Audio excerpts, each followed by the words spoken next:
प्रणाम हमारा वीडियो में सब लोग के। हम एगो रउआ लोग के गीत गा के सुनावत तनी कि जे घड़ी राम जी के कहिया माता वनवास मांग लेले रहनी त कौशल्या माता का कहतनी से सुनी। मचिया बैठल रानी को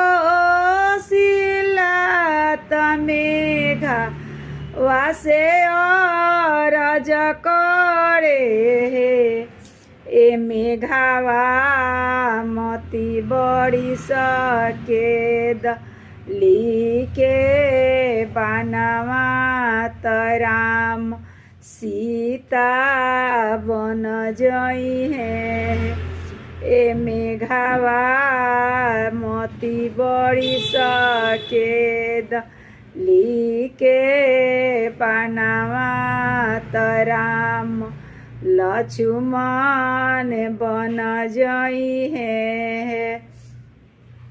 त के कहिया माता कहतरी उहाँ के कहतनी मचिया बैठल रानी के कहिया त मेघा वासे रज करे हे ए मेघावा बड़ी सना बड़ी बड़ी बूंद तराम सीता बन जई है ए मेघावा बड़ी सना बड़ी बड़ी बूंद लक्ष्मण राम भिजी जई है।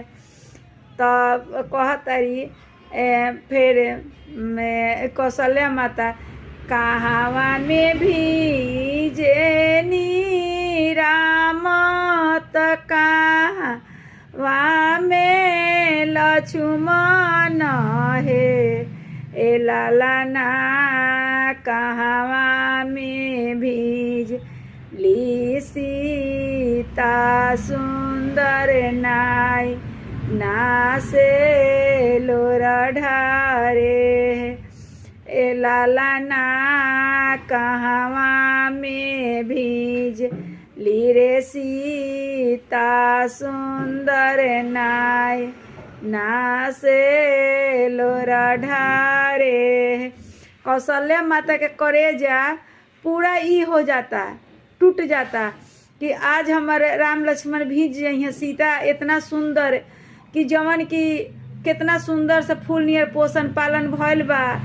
तवन